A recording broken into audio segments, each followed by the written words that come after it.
तो मैंने जिम में काफ़ी सारे लोगों को गलत चीज़ें करते हुए देखा है। अरे ये नहीं। सो बेसिकली मैंने जिम में काफ़ी सारे लोगों को कुछ गलतियां करते हुए देखा है, जिसके वजह से उनकी फिजिक उतनी एस्थेटिक नहीं दिखती है। और इवन मैं भी पहले यही गलतियों को करता था। एक साल पहले मैं कुछ ऐसा दिखता था 50 केजीज, और अभी मैं कुछ ऐसा दिखता हूँ 65 केजीज। सो बेसिकली मैंने 15 केजीज पुट ऑन किया है, जिसमें मोस्टली लीन मसल मास था। ठीक है, ऑफकोर्स फैट तो होगा ही, लेकिन मोस्टली जो मैंने गेन किया है वो मसल मास है। और वो कैसे?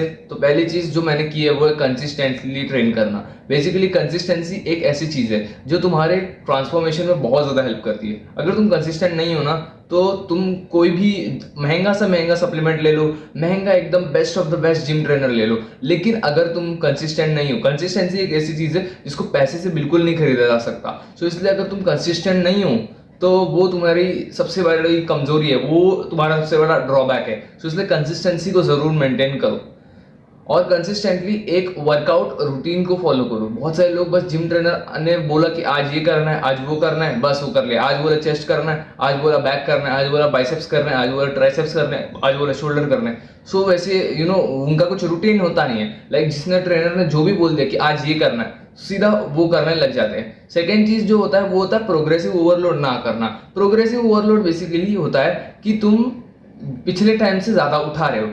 तो देखो, अगर तुम मसल मास गेन करोगे, लीन मसल मास, तो इससे होता क्या है, तुम्हारी जो स्ट्रेंथ होती है वो भी बढ़ती है। यानी कि तुम नेक्स्ट टाइम ज्यादा रेप्स उठा सकते हो। ठीक है, बेसिकली ज्यादा बार कर्ल कर सकते हो। पहले अगर तुम 10 बार बाइसेप्स कर्ल कर रहे थे, तो नेक्स्ट टाइम तुम 11 बार कर सकते हो।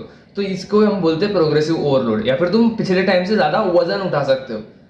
तो बेसिकली प्रोग्रेसिव ओवरलोड जो होता है वो एक साइन होता है कि तुमने मसल मास को पुट ऑन किया है। तो अभी तुम्हें जबरदस्ती प्रोग्रेसिव ओवरलोड नहीं करना है कि तुम जबरदस्ती ये कर रहे हो कि जबरदस्ती ज्यादा उठाने की ट्राई करो, ये मत करो। लेकिन तुम हमने हर एक सेट में ट्राई करो कि 100% एफर्ट्स देने की, 100% पुश करने की ट्राई करो।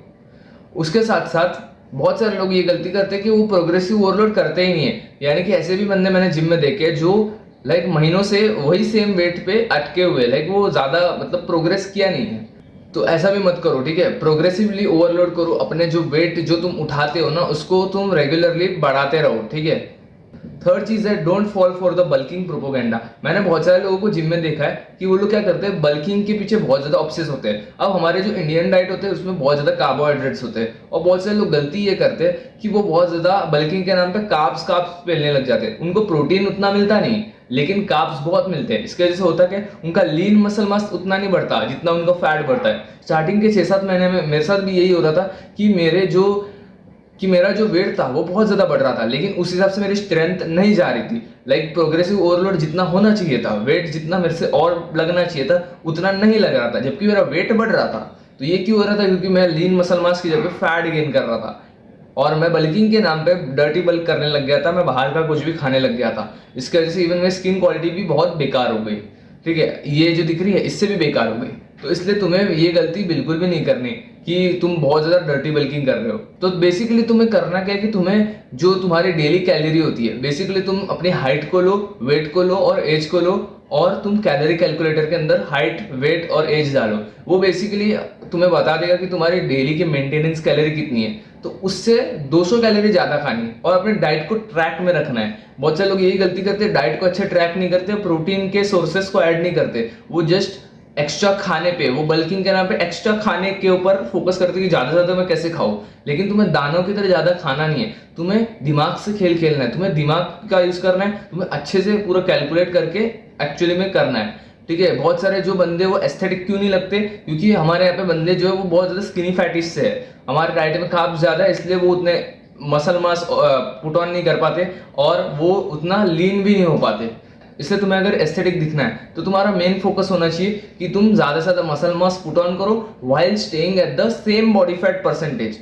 वो चीज है, कार्डियो से मसल लूज होता है। ये बहुत सारे लोगों को ऐसा मिसकंसेप्शन है कि कार्डियो करने से मसल लूज होता है, लेकिन वो नहीं जानते कि कार्डियो एक्चुअली में तुम्हारे बॉडी फैट के लिए और तुम्हारे हार्ट हेल्थ के लिए बहुत बेस्ट चीज है। अगर तुम्हें अपने हार्ट की हेल्थ को बढ़ाना है ना, तो तुम्हें कार्डियो करना ही पड़ेगा, क्योंकि कार्डियो के नाम में कार्डियोवैस्कुलर यानी हार्ट से रिलेटेड, हार्ट का फंक्शन हार्ट की हेल्थ के लिए अच्छा होता है।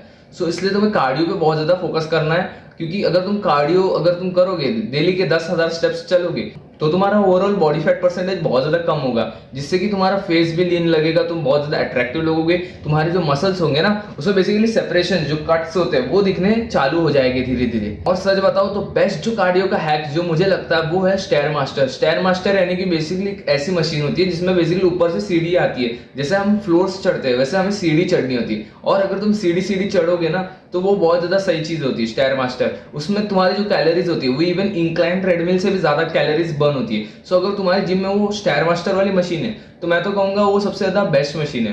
फिफ्थ चीज है वो है कि इन्फ्लुएंसर्स से खुद को बहुत ज्यादा कंपेयर करते हैं लोग। अब देखो जो इन्फ्लुएंसर्स तुम देखते हो ऑनलाइन पे वो बहुत ज्यादा टॉप ऑफ द टॉप चीज होती है। लाइक अगर तुम देखोगे अब कोई बंदा होगा जो उतना अच्छा नहीं दिखता, जिसकी फिजिक उतनी अच्छी नहीं, ऑफकोर्स उसके व्यूज ज्यादा नहीं आएंगे, और जो बंदे की फिजिक अच्छी दिखती है जिसके लुक्स ज्यादा अच्छे सो ऑफकोर्स उसकी फिजिक पे ज्यादा बेसिकली रील पे व्यूज ज्यादा आएंगे।